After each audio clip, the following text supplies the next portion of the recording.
YouTube channel में आज की क्लास में लेकर आए हैं आप सभी के लिए महत्वपूर्ण क्वेश्चन आंसर। सभी लोग वीडियो को लाइक कर लें, चैनल को सब्सक्राइब कर लें और ज्यादा से ज्यादा वीडियो को शेयर करें। रोज आप सभी के लिए क्लास लाई जाती है, महत्वपूर्ण क्वेश्चन आप सभी के लिए यहाँ पर करवाए जाते हैं।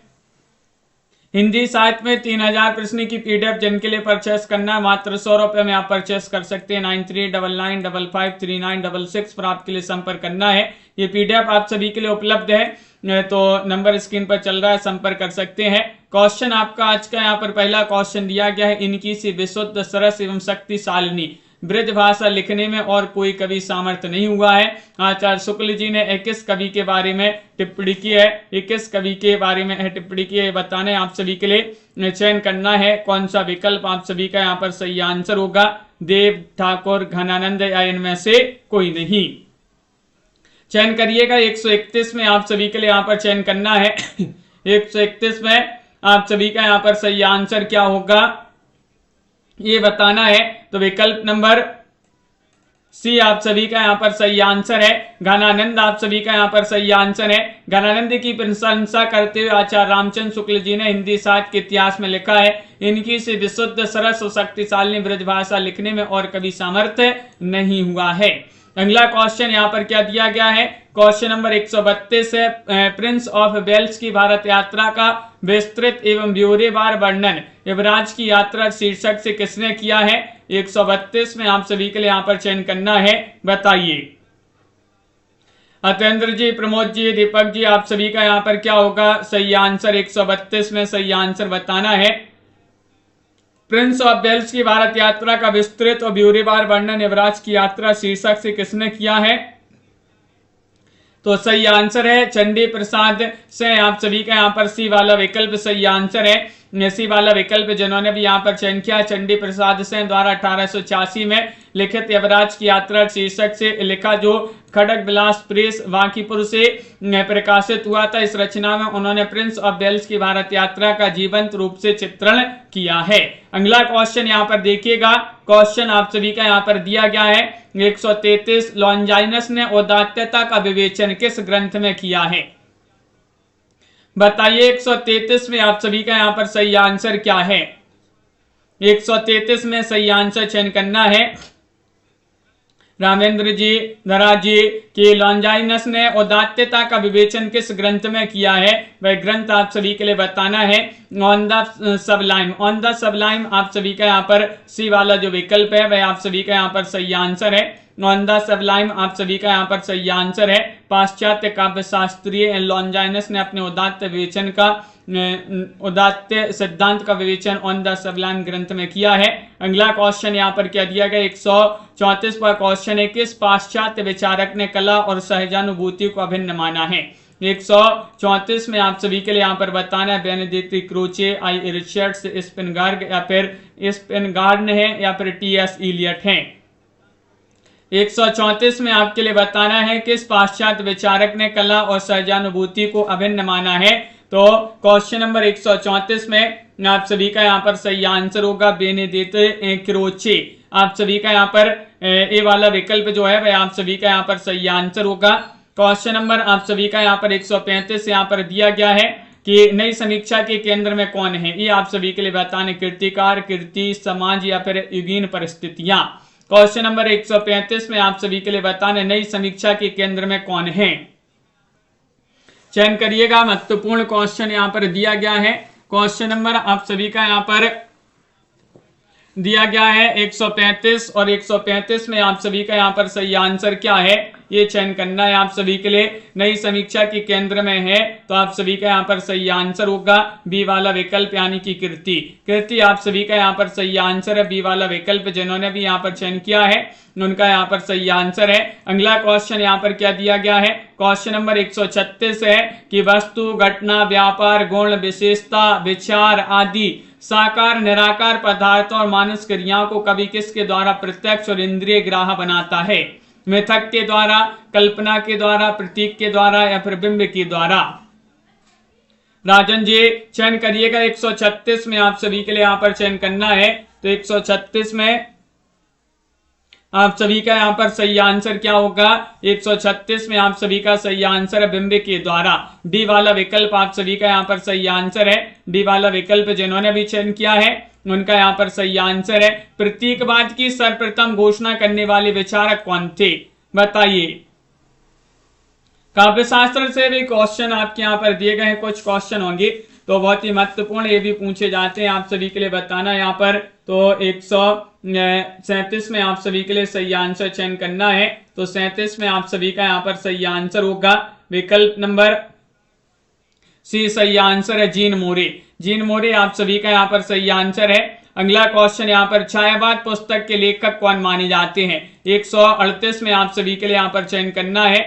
छायावाद पुस्तक के लेखक रमेश चंद्र साह हैं, डॉक्टर देवराज हैं, नामवार से हैं, नंद दुलारी वाजपेयी जी हैं। 138 में आप सभी के लिए यहाँ पर चयन करना है। 138 में आप सभी का यहाँ पर सही आंसर क्या होगा? छायावाद पुस्तक के लेखक कौन माने जाते हैं? तो 138 में आप सभी का यहाँ पर सही आंसर है नामवर सिंह जी की पुस्तक मानी जाती है। सी वाला जो विकल्प है वह आप सभी का यहाँ पर सही आंसर है, नामवर सिंह यहाँ पर सही आंसर होगा। बहुत बढ़िया। अगला क्वेश्चन यहाँ पर देखिएगा। नामवर सिंह हिंदी साहित्य के यशस्वी आलोचक, इन्होंने छायावाद शीर्षक से एक महत्वपूर्ण ग्रंथ लिखा है।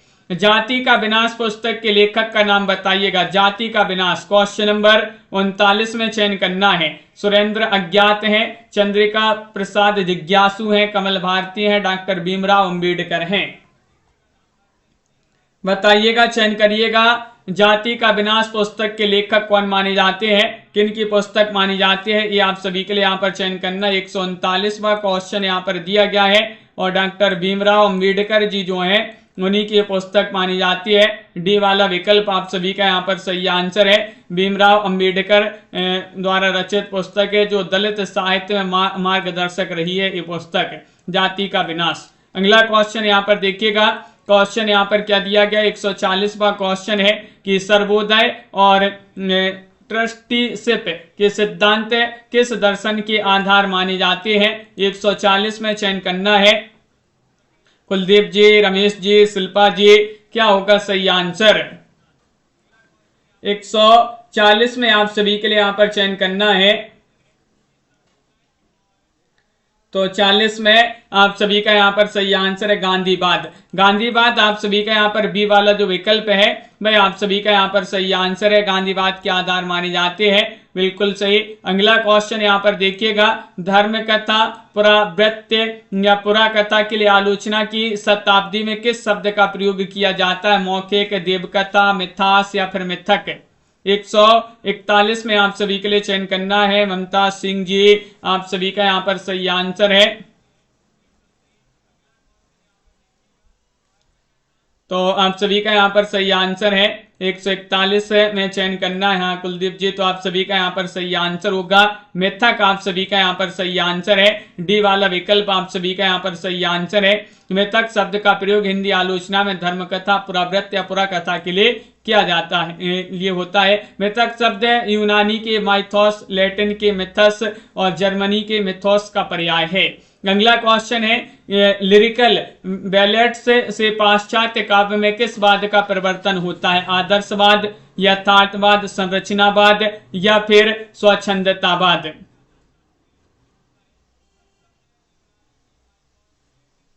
क्वेश्चन नंबर 142 में आप सभी के लिए यहाँ पर चयन करना है।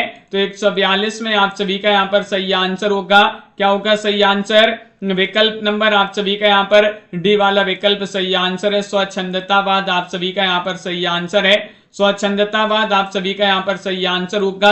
अगला क्वेश्चन यहाँ पर दिया गया है। निम्नलिखित में से कौन स्वच्छंदतावादी आलोचक के रूप में प्रसिद्ध है? रामचंद्र शुक्ल, नंद दुलारी वाजपेयी, हजारी प्रसाद द्विवेदी या फिर रामविलास शर्मा। बताइएगा, चयन करिएगा, क्या होगा आप सभी का सही आंसर? सभी लोग बताएंगे। महत्वपूर्ण क्वेश्चन यहाँ पर दिया गया है, आप सभी के लिए यहाँ पर चयन करना है कि कौन स्वच्छंदतावादी आलोचक के रूप में प्रसिद्ध है। 43 में आप सभी के लिए सही आंसर चयन करना है।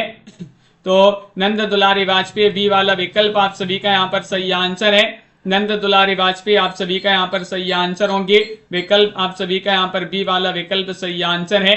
अगला क्वेश्चन यहाँ पर देखिएगा, स्वच्छंदतावाद की विशेषता नहीं है। कौन सी नहीं है? प्रकृति पर्यवेक्षण, प्रेम चित्रण, कथा गीत प्रयोग या फिर ब्रज भाषा में रचना।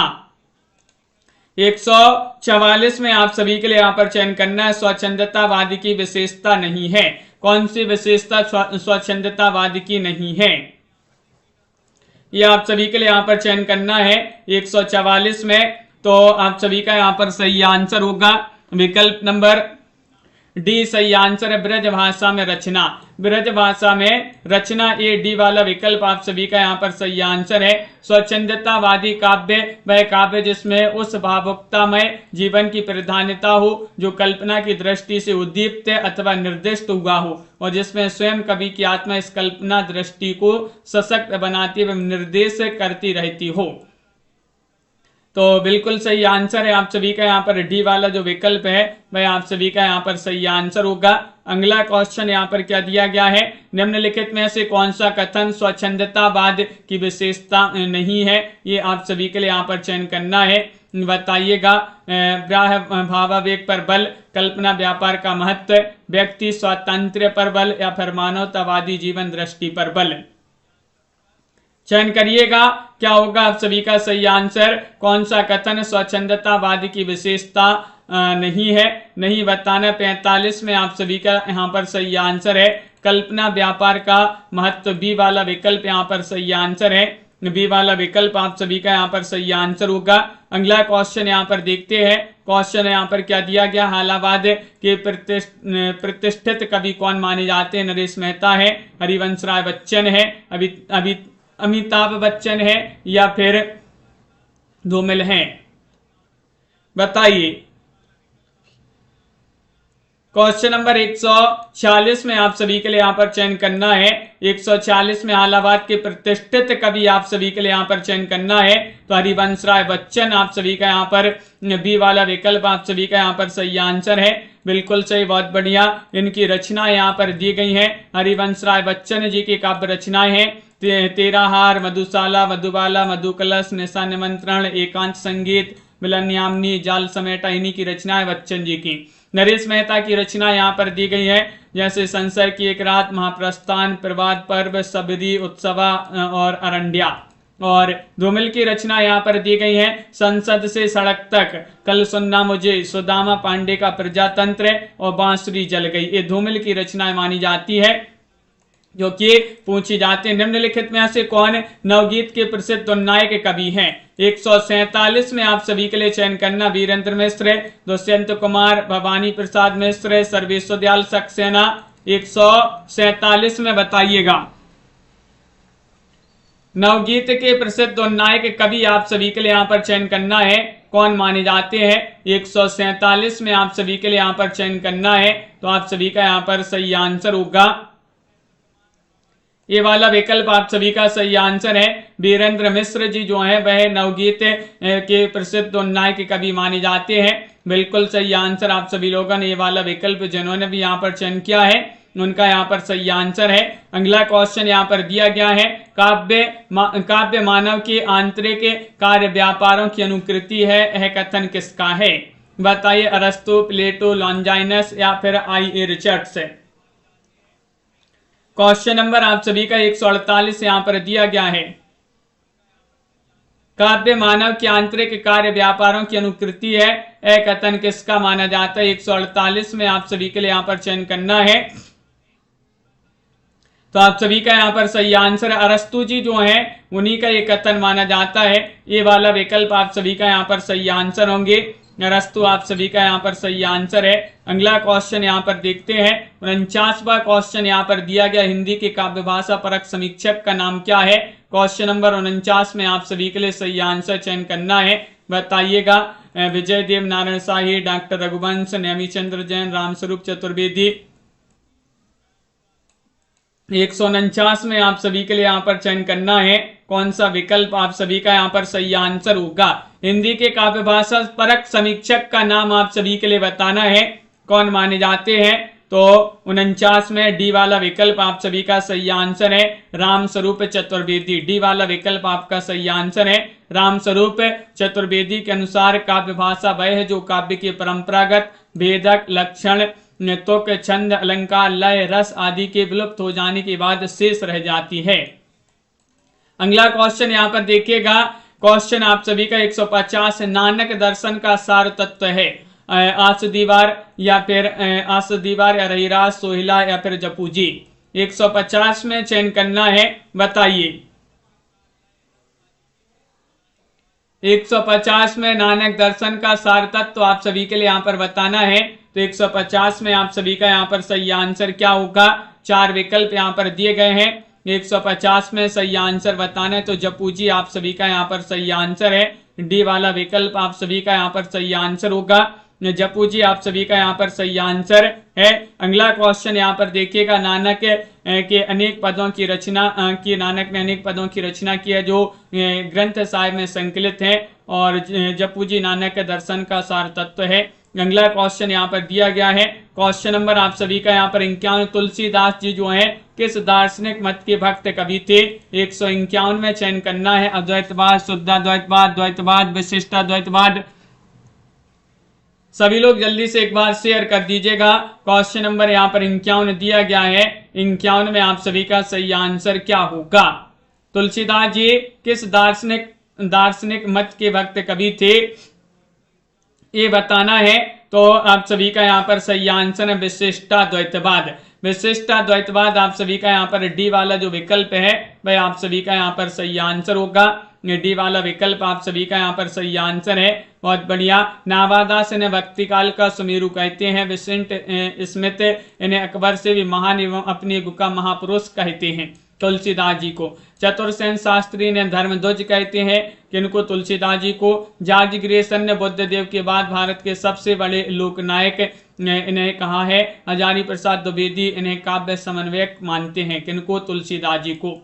अगला क्वेश्चन है, सूची 1 को सूची 2 से सम्मिलित करना है। चलिए सम्मिलित कर देते हैं, सूची 1 सूची 2 और यहाँ पर कूट दिए गए हैं, इनकी सहायता से सम्मिलित करना है। तो देखिएगा यहाँ पर आप सभी के लिए बताना है, शुद्धाद्वैतवाद के कौन हो जाएंगे, शुद्धाद्वैतवाद के वल्लभाचार्य, अद्वैतवाद के शंकराचार्य, विशिष्टाद्वैतवाद के रामानुजाचार्य, द्वैतवाद के मध्वाचार्य। तो सम्मिलित ही हैं, पहले से ही इसमें जो है सम्मिलित ही दी गई है। 1 2 3 4 विकल्प, नंबर सी वाला जो विकल्प है वह आप सभी का यहाँ पर सही आंसर है। अगला क्वेश्चन यहाँ पर दिया गया, यहाँ पर सम्मिलित करना है। चलिए यहाँ पर सम्मिलित कर देते हैं। 53 में सूची 1 को सूची 2 से 4 विकल्प यहाँ पर दिए गए हैं। तो यहाँ पर आप सभी के लिए बताना है, विशिष्टाद्वैतवाद के कौन हो जाएंगे, विशिष्टाद्वैतवाद विशिष्ट राम है तो रामानुजाचार्य, द्वैतवाद के मध्वाचार्य और शुद्धाद्वैतवाद के जो है विष्णु स्वामी और द्वैताद्वैतवाद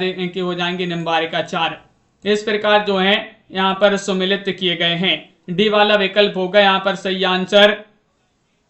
विकल्प नंबर 4 आप सभी का यहाँ पर सही आंसर है। अगला क्वेश्चन है, सखी संप्रदाय का प्रवर्तन किसने किया है। 154 में सही आंसर चयन करना है।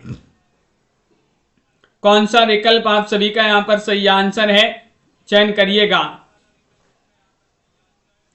चयन करना है आप सभी के लिए। क्वेश्चन यहाँ पर महत्वपूर्ण दिया गया है और आप सभी का यहाँ पर सही आंसर आ रहा है। क्या आ रहा है सही आंसर, विकल्प नंबर आप सभी का यहाँ पर सही आंसर होगा। सखी संप्रदाय के प्रवर्तक बतान प्रवर्तन किसने किया है, तो स्वामी हरिदास। यहाँ पर सी वाला विकल्प जो है वह आप सभी का यहाँ पर सही आंसर है। स्वामी हरिदास यहाँ पर सही आंसर होंगे। अगला क्वेश्चन यहाँ पर देखिएगा, क्वेश्चन यहाँ पर ऐसे हरिदासी संप्रदाय भी कहा जाता है सखी संप्रदाय को। रामानुज के श्री संप्रदाय में किसकी उपासना होती थी, शंकर, ब्रह्म, विष्णु, लक्ष्मी। गुलाब जी और कंचन जी, दिनेश जी सभी के कमेंट यहाँ पर देखते जा रहे हैं। सभी लोग बताइएगा 55 में कौन सा विकल्प आप सभी का यहाँ पर सही आंसर होगा।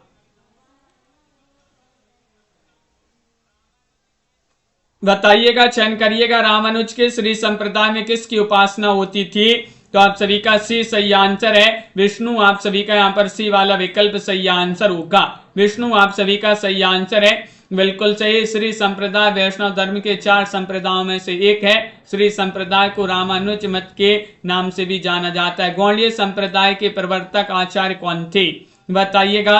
वल्लभाचार्य थे, मध्वाचार्य, चैतन्य महाप्रभु, स्वामी हरिदास। 156 में आप सभी के लिए चयन करना है, क्या होगा सही आंसर। 156 में आप सभी के लिए यहां पर चयन करना है, आप सभी का सही आंसर क्या है बताइएगा।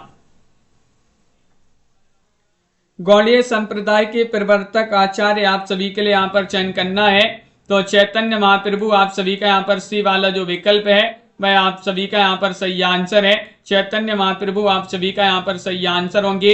इनका जन्म 1486 ईस्वी में बंगाल के नवद्वीप नामक स्थान पर इनका जन्म हुआ था। इनकी बचपन का नाम विशंबर तथा घर में निमाई नाम से पुकारे जाते थे।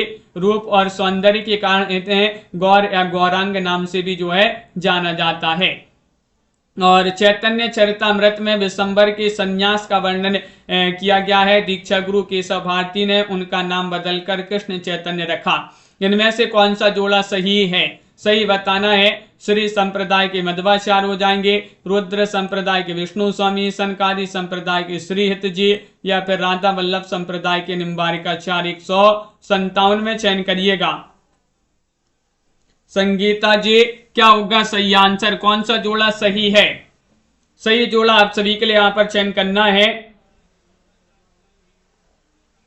157 में सही आंसर बताना है, तो बी वाला विकल्प आप सभी का सही आंसर है, रुद्र संप्रदाय के विष्णु स्वामी। बी वाला विकल्प जो है वह आप सभी का यहाँ पर सही आंसर है। बी वाला विकल्प है, यहाँ पर रुद्र संप्रदाय से संबंधित विष्णु स्वामी माने जाते हैं। बिल्कुल सही। श्री संप्रदाय से संबंधित रामानुजाचार्य हैं।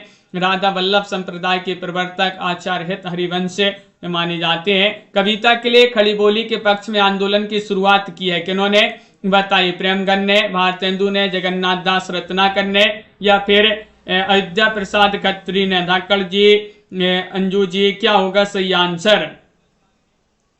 राजीव जी कविता के लिए खड़ी बोली के पक्ष में आंदोलन की शुरुआत किन्होंने की है, ये आप सभी के लिए यहां पर चयन करना है। तो आप सभी का यहां पर क्वेश्चन नंबर 158 में सही आंसर है अयोध्या प्रसाद खत्री ने। खत्री जी आप सभी का यहाँ पर सही आंसर होंगे। डी वाला विकल्प जो है वह आप सभी का यहाँ पर सही आंसर है। डी वाला विकल्प आप सभी का यहाँ पर सही आंसर होगा। अगला क्वेश्चन यहाँ पर क्या दिया गया है, क्वेश्चन नंबर आप सभी का यहाँ पर 159 है। भारत में सबसे पहले पश्चिमी रंगमंच की स्थापना खालिस्तान में हुई थी। मुंबई में, उज्जैन में, बंगाल में, कर्नाटक में, बताइए कहां पर हुई थी। भारत में सबसे पहले पश्चिमी रंगमंच की स्थापना कहां पर हुई थी।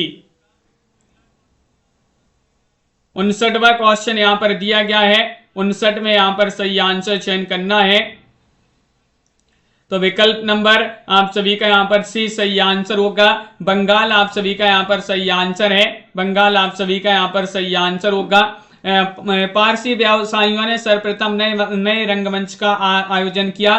भाषा मिश्रित थी। इंदर सभा, चित्र, बकावली और चंद्रावली और हरिश्चंद्र आदि अभिनय होते थे। अनुकरण था रंगमंच में शेक्सपियरियन स्टेज का, क्योंकि वहां भी विक्टोरियन युग की प्रेरणा ने रंगमंच में विशेष परिवर्तन कर लिया। और भारतीय रंगमंच पर पिछली धारा का प्रभाव सर्वप्रथम बंगाल पर हुआ, किंतु इन दोनों प्रभावों के बीच में दक्षिण में भारतीय रंगमंच निजी स्वरूप में अपना अस्तित्व रख सका। नाटक का अभिनय रंगमंच के जिस अगले स्थान पर होता है उसका नाम क्या है। 160 में आप सभी के लिए चयन करना है। उसे रंगपीठ, रंगशीर्ष, नेपथ्य या फिर मतवारणी क्या कहा जाता है, चयन करिएगा। नाटक का अभिनय रंगमंच के जिस अगले स्थान पर होता है उसका नाम क्या है।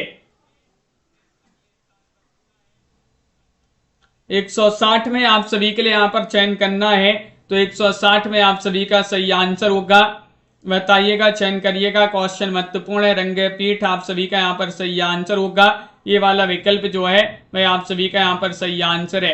रंगमंच में दो भाग होते हैं, पिछले भाग को रंगशीर्ष है जबकि सबसे आगे वाले भाग को रंगपीठ कहा जाता है। इन दोनों के बीच में यवनिका रहती है। अभिनय का मुख्य स्थल रंगपीठ होता है। अगला क्वेश्चन है हिंदी भाषा का उद्गम और विकास के लेखक कौन माने जाते हैं। 161 में आप सभी के लिए यहाँ पर चयन करना है कौन सा विकल्प है, आप सभी का यहाँ पर सही आंसर है 161 में सही आंसर चयन करिएगा। हिंदी भाषा का उद्गम और विकास के लेखक माने जाते हैं कौन। 161 में डॉक्टर उदय नारायण तिवारी, आप सभी का यहाँ पर डी वाला विकल्प जो है वह आप सभी का यहाँ पर सही आंसर है। डॉक्टर उदय नारायण तिवारी आप सभी का यहाँ पर सही आंसर होगा। डी वाला विकल्प जिन्होंने भी चयन किया उनका सही आंसर है। हिंदी भाषा का उद्भव और विकास ये रचना मानी जाती है हजारी प्रसाद द्विवेदी जी की, जबकि हिंदी भाषा का उद्गम और विकास जो है प्रसिद्ध भाषा वैज्ञानिक डॉक्टर उदय नारायण तिवारी की रचना मानी जाती है। अगला क्वेश्चन यहाँ पर रंगमंच पर पर्दे के पीछे का स्थान क्या कहलाता है। पृष्ठ मंच, दर्शक दीर्घा, नेपथ्य, कलाकार दीर्घा। क्वेश्चन नंबर 162 में सही आंसर चयन करना है। बताइए रंगमंच पर पर्दे के पीछे का स्थान क्या कहलाता है। 162 में सही आंसर चयन करना है। तो 162 में आप सभी का यहाँ पर सही आंसर है वह कहलाता है नेपथ्य। सी वाला विकल्प आप सभी का यहाँ पर सही आंसर होगा। नेपथ्य जिन्होंने भी यहाँ पर चयन किया है उनका यहाँ पर सही आंसर है। नेपथ्य जो है नेपथ्य रंगमंच का वह भाग होता है जो दर्शकों की दृष्टि से ओझल रहता है अर्थात पर्दे के पीछे का वह स्थान होता है जहाँ अभिनेता रंगमंच पर आने से पूर्व उपयुक्त वेशभूषा धारण करते हैं उसे वहां पर नेपथ्य उसे नेपथ्य कहते हैं। यहाँ पर बताना है इनमें से कौन नाट्य वृत्तियों के अंतर्गत नहीं है। नाट्य वृत्तियों के अंतर्गत सात्विक या फिर कैसिकी, आरवटी या फिर भारती। क्वेश्चन नंबर 163 में आप सभी के लिए चयन करना है कौन नाट्य वृत्तियों के अंतर्गत नहीं है, नहीं चयन करना है संगीता जी। तो आप सभी का यहाँ पर सही आंसर होगा 163 में विकल्प नंबर 1 सही आंसर है सात्विक। आप सभी का यहाँ पर सही आंसर होगा। नाट्य वृत्तियों के अंतर्गत सात्विक नहीं आता है। नाट्य के संदर्भ में वृत्तियों का विशेष महत्व होता है, इन्हें नाटक की माताएं कहा जाता है। वृत्तियां 4 होती हैं भारती, कैसिकी, सातवती और आरभटी। यहाँ पर सात्विक दिया इसलिए जो है ये नहीं है, ये वाला विकल्प आपका सही आंसर होगा। क्वेश्चन यहाँ पर क्या दिया गया है, क्वेश्चन आप सभी का यहाँ पर 164वां क्वेश्चन है कि नाटक के लिए रंगमंच होना चाहिए, रंगमंच के लिए नाटक नहीं, यह कथन किसका है।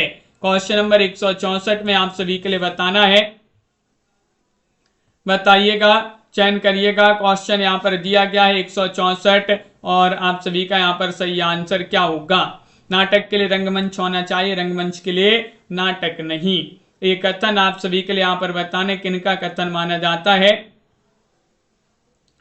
तो आप सभी का यहाँ पर सही आंसर है,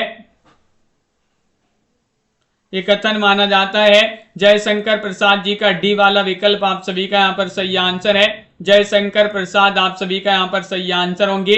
अगला क्वेश्चन यहाँ पर दिया गया है 1965 में आयोजित कथा समारोह में खालिस्तान को जेबी आलोचक कहा गया है। बताइएगा, चयन करिएगा, क्या होगा सही आंसर। 165 में आप सभी का यहाँ पर सही आंसर क्या होगा। 165 में 165 में मोहन राकेश, धनंजय वर्मा या फिर यहाँ पर मन्नू भंडारी या फिर राजेंद्र यादव। 165 में चयन करना है तो धनंजय वर्मा, जेबी धनंजय वर्मा आप सभी का यहाँ पर सही आंसर है। अगला क्वेश्चन यहाँ पर देखिए 1965 में आयोजित कलकत्ता कथा समारोह में धनंजय वर्मा को जेबी आलोचक कहा गया। अगला क्वेश्चन है राजस्थानी परिवेश में प्रेम की निगूढ़ अभिव्यक्ति खालिस्तान कहानी में हुई है। गदल, मृग तृष्णा, कुत्ते की दुम और शैतान या धूल की आंधी। 166 में आप सभी के लिए यहाँ पर चयन करना है। 166 का सही आंसर क्या होगा। हाँ नीलम जी, तो 166 में आप सभी का यहाँ पर सही आंसर है राजस्थानी परिवेश में प्रेम की निगूढ़ अभिव्यक्ति खालिस्तान कहानी में हुई है। तो 166 में आप सभी का सही आंसर है वह कहानी है गदल। विकल्प नंबर आप सभी का यहाँ पर जो ए वाला विकल्प है वह आप सभी का यहाँ पर सही आंसर है। गदल आप सभी का सही आंसर है। रांगी राघव द्वारा कृति मेरी कहानियों का एक संग्रह है। इसमें ऊंट की करवट, कुत्ते का दम और शैतान नई टेक्निकस और गदल जाति और पेशा, तबेले का धुंधलका देवदासी, नारी का विक्षोभ, पंच परमेश्वर, बिल और दाना, भय शीर्षक नामक कहानियां इसमें जो है हैं। अगला क्वेश्चन दिया गया है 67 में सम्मिलित करना है। चलिए सम्मिलित कर देते हैं। सूची 1 को सूची 2 से सम्मिलित करना है कि कौन से कवि किस काल से संबंधित हैं। यहाँ पर एक कूट भी दिए गए हैं। चलिए यहाँ पर सम्मिलित करना है। सबसे पहले आदिकाल से संबंधित कौन है? आदिकाल से संबंधित है यहाँ पर हो जाएंगे अमीर खुसरो, भक्ति काल जायसी, रीति काल आलम और आधुनिक काल भारतेंदु हरिश्चंद्र। इस प्रकार यहाँ पर सम्मिलित किए गए हैं। बिल्कुल सही आंसर है सी वाला विकल्प आप सभी का यहाँ पर सही आंसर होगा पुष्पा जी। सी वाला विकल्प आपका सही आंसर है। आदिकाल के अमीर खुसरो हैं, भक्ति काल के जायसी, रीति काल के आलम और आधुनिक काल की भारतेंदु हरिश्चंद्र। नाटक को पंचम वेद की मान्यता प्रदान की है किन्होंने? भरत मुनि ने, विश्वनाथ ने, दशरथ ओझा ने, पाणिनि ने। क्या होगा सही आंसर? नाटक को पंचम वेद की मान्यता प्रदान की है किन्होंने? 68 में आप सभी के लिए यहां पर चयन करना है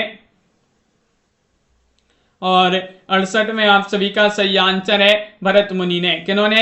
भरत मुनि। आप सभी का यहाँ पर ये वाला विकल्प यहाँ पर सही आंसर है भरत मुनि। सभी लोगों ने सही आंसर चयन किया है। अगला क्वेश्चन यहाँ पर देखिएगा, भारतीय नाट्य शास्त्र की दृष्टि से नाटक का मुख्य उद्देश्य क्या है? व्यक्तित्व का परिशोधन, चरित्र चित्रण, दृश्यों का प्रस्तुतिकरण या रसास्वादन? 169 में बताइएगा, चयन करिएगा। 169 में आप सभी का यहाँ पर सही आंसर क्या होगा? इनमें से आप सभी के लिए यहाँ पर चयन करना है। क्वेश्चन महत्वपूर्ण यहाँ पर दिया गया है और आप सभी का यहाँ पर सही आंसर आ रहा है। भारतीय नाट्य शास्त्र की दृष्टि से नाटक का मुख्य उद्देश्य आप सभी के लिए यहाँ पर बताना है।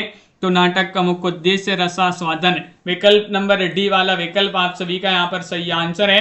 रसास्वादन आप सभी का यहाँ पर सही आंसर है। आचार्य भरत ने लोकमंगल तथा रसास्वादन को नाटकों का मुख्य उद्देश्य माना है। इसलिए नाटक के तत्व में केवल 3 ही प्रमुख माने गए हैं, वस्तु, नेता, रस, जिसमें रस एक प्रमुख तत्व माना जाता है। 69वां क्वेश्चन हो गया। तो 70वां क्वेश्चन यहाँ पर देखते हैं क्या दिया गया है। जल्दी से लाइक कर लीजिएगा। 70वां क्वेश्चन है, नाट्य शास्त्र की दृष्टि से नाटक का तत्व है अभिनेता, कथा वस्तु, रस, उपर्युक्त सभी। 170 में चयन करना है। 170 में आप सभी का सही आंसर क्या होगा?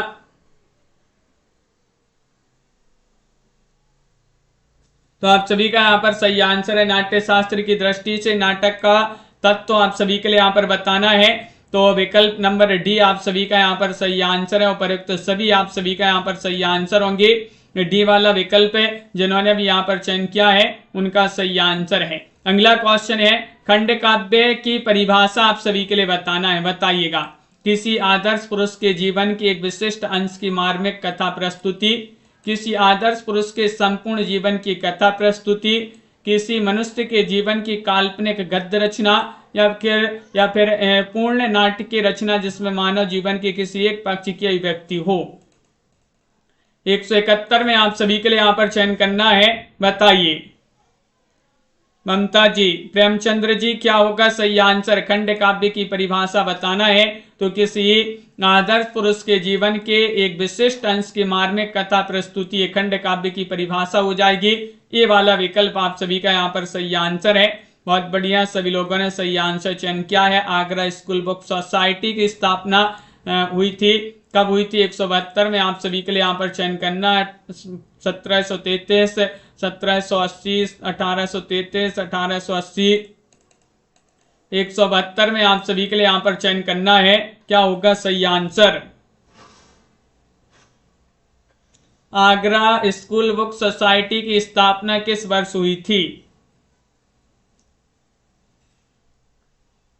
तो 72 में सही आंसर सी होगा। सही आंसर 1833 ईस्वी में। सी वाला विकल्प आप सभी का यहाँ पर सही आंसर है। विकल्प नंबर सी आपका सही आंसर। अंग्रेज शासकों और मिशनरों के प्रयास से बहुत सी टेक्स्ट बुक सोसाइटियां खुली, उसमें Calcutta school book society, Madras school book society, Agra book society और आगरा स्कूल बुक सोसाइटी और northern Indian Christian book society Agra Banaras ये प्रमुख हैं। और अगला क्वेश्चन यहाँ पर देखिएगा, ईसाई मिशनरियों का प्रधान केंद्र खालिस्तान में था? इलाहाबाद में, दिल्ली में, मुंबई में, श्रीरामपुर में। 173 में आप सभी के लिए यहां पर चयन करना है। 173 में आप सभी का सही आंसर क्या होगा बताइएगा सभी लोग। क्वेश्चन महत्वपूर्ण यहां पर दिया गया है। ईसाई मिशनरियों का प्रधान केंद्र खालिस्तान में था। श्रीरामपुर आप सभी का यहाँ पर डी वाला विकल्प जो है वह आप सभी का यहाँ पर सही आंसर है। श्रीरामपुर आप सभी का यहाँ पर सही आंसर है। बहुत बढ़िया, सभी लोगों ने सही आंसर। अंग्रेज शासन काल में ईसाई मिशनरियों ने धर्म प्रचार के लिए हिंदी गद्य को अपनाया और हिंदी पुस्तकों के प्रकाशन की सुदृढ़ नींव पड़ी। श्रीरामपुर भी जिसको बोला जाता है इसका प्रधान केंद्र था। और अगला क्वेश्चन यहाँ पर देखिएगा, सही आरोही क्रम चयन करना। 174 में कौन सा विकल्प आपका सही आंसर होगा तो बताइएगा क्या है आप सभी का यहाँ पर सही आंसर। सही आरोही क्रम आप सभी के लिए यहाँ पर बताना है, तो कौन सा विकल्प आप सभी का यहाँ पर सही आंसर है ये चयन करना। मनीषा सिवी जी घटना चक्र की बुक है। 174 में आप सभी का सही आंसर है। छायावाद, प्रगतिवाद, प्रयोगवाद और नई कविता आप सभी का यहाँ पर सी वाला जो विकल्प है वह आप सभी का यहाँ पर सही आंसर है। बहुत बढ़िया, बिल्कुल सही आंसर आप सभी लोगों ने चयन किया है। छायावादी कवित्री में महादेव वर्मा, तारा पांडे हैं, ये छायावादी की कवित्री है। प्रगतिवादी में दिनकर, नागार्जुन, केदारनाथ अग्रवाल, सुमंगल सेन सुमन और त्रिलोचन। और प्रयोगवादी कवि की बात करें तो प्रयोगवादी कवि में अज्ञे, भवानी प्रसाद मिश्र, मुक्तिबोध, भारत भूषण अग्रवाल, नरेश मेहता। मुक्तिबोध जी जो हैं प्रयोगवादी और प्रगतिवादी दोनों के कवि माने जाते हैं। अगला क्वेश्चन है, निबंध को गद्य का निकष किस आलोचक ने माना है। 175 में आप सभी के लिए यहां पर चयन करना है, बताइएगा। हजारी प्रसाद द्विवेदी, रामचंद्र शुक्ल, महावीर प्रसाद द्विवेदी, श्याम सुंदर दास, क्या होगा सही आंसर। निबंध को गद्य का निकष किस आलोचक ने माना है। निकष यानी कि निकष यानी कि कसौटी। निबंध को गद्य की कसौटी के आलोचक ने माना है, तो आप सभी का सही आंसर होगा रामचंद्र शुक्ल जी ने। बी वाला विकल्प आप सभी का यहाँ पर सही आंसर है। विकल्प नंबर 2 जिन्होंने भी यहाँ पर चयन किया है उनका यहाँ पर सही आंसर है, बिल्कुल सही। और अगला क्वेश्चन यहाँ पर देखिएगा। क्वेश्चन आप सभी का यहाँ पर क्या दिया गया है। क्वेश्चन आप सभी का यहाँ पर 76 है। आत्माराम के छदम नाम से आचार्य महावीर प्रसाद द्विवेदी की आलोचना किसने की थी। 176 में आप सभी के लिए बाबू श्याम सुंदर दास, बाबू बाल मुकुंद गुप्त, झाबरमल शर्मा, पंडित जगन्नाथ प्रसाद चतुर्वेदी, क्या होगा सही आंसर। 176 में आप सभी के लिए चयन करना है। आत्माराम के छदम नाम से आचार्य महावीर प्रसाद द्विवेदी की आलोचना किसने की थी, तो बाबू बाल मुकुंद गुप्त आप सभी का यहाँ पर सही आंसर होंगे। बी वाला विकल्प आप सभी का यहाँ पर सही आंसर है। बहुत बढ़िया, सभी लोगों ने जिन्होंने विकल्प नंबर 2 चयन किया है उनका यहाँ पर सही आंसर होगा। हिंदी नवजागरण को मूलतः बुद्धिवादी और रहस्यवादी विरोधी कहने वाले विद्वान कौन है। Doctor Ramvilas Sharma, Mahavir Prasad Dwivedi, doctor Namvar Singh, Ramchandra Shukla. 177 में चयन करना है। हिंदी नवजागरण को मूलतः बुद्धिवादी और रहस्यवादी विरोधी कहने वाले आलोचक कौन है। 177 में आप सभी के लिए यहाँ पर चयन करना है, तो डॉक्टर रामविलास शर्मा जी आप सभी का यहाँ पर सही आंसर होंगे। डॉक्टर रामविलास शर्मा हिंदी के व्याख्यात, समीक्षक, मार्क्सवादी समीक्षक, विचारक, भाषाविद कवि थे। रामविलास शर्मा की रचनाएं हिंदी का जाति साहित्य, आस्था और सौंदर्य, भाषा और विज्ञान, प्रेमचंद और उनका युग, नई कविता और अस्तित्ववाद परंपरा का मूल्यांकन। और अगला क्वेश्चन यहाँ पर देखिएगा। रामचंद्र वर्मा प्रसिद्ध हैं कवि के रूप में, आलोचक के रूप में, भाषाविद के रूप में, कोशकार के रूप में, बताइएगा। क्वेश्चन 178 यहाँ पर दिया गया है, बताइए।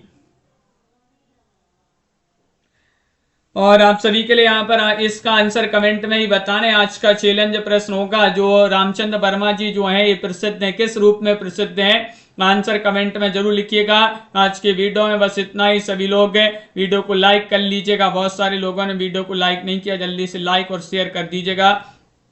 मिलते हैं अगली क्लास में। अगली क्लास में अपन को पढ़ना है किनका जीवन परिचय, अगली क्लास में अपन पढ़ेंगे मतीराम जी का जीवन परिचय। हिंदी साहित्य में 3000 प्रश्न की पीडीएफ मात्र 100 रुपये में मिल जाएगी। टॉप 3000 प्रश्न होंगे, ये जिनके लिए परचेस करना है परचेस कर सकते हैं। 9399553966 पर संपर्क करना, नंबर स्क्रीन पर चल रहा है। और 10 बजे वाली क्लास में सभी लोग जुड़िएगा, वहां पर आप सभी के लिए एक जीवन परिचय लाएंगे, मतीराम जी का जीवन परिचय अपन पढ़ेंगे। उस क्लास में सभी लोग सभी जल्दी से जुड़ जाएंगे 10 बजे रात्रि में। आज के वीडियो में बस इतना ही,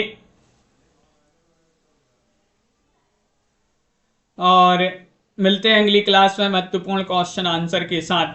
टेलीग्राम ग्रुप से भी जुड़ जाए। हाँ, टेलीग्राम ग्रुप में लिंक आप सभी के लिए भेज दी जाती है, तो लिंक जो है टेलीग्राम में लाइव क्लासों की लिंक मिल जाती है, तो टेलीग्राम ग्रुप की लिंक जो है वह डिस्क्रिप्शन में दी गई है, तो वहां से जाकर आप टेलीग्राम में, यहाँ डिस्क्रिप्शन में, हर वीडियो के डिस्क्रिप्शन में जो है आप देखेंगे तो लिंक मिल जाएगी। सभी लोग उससे जुड़ जाइएगा जल्दी से, और टेलीग्राम से सभी के लिए बहुत बहुत धन्यवाद। जय हिंद।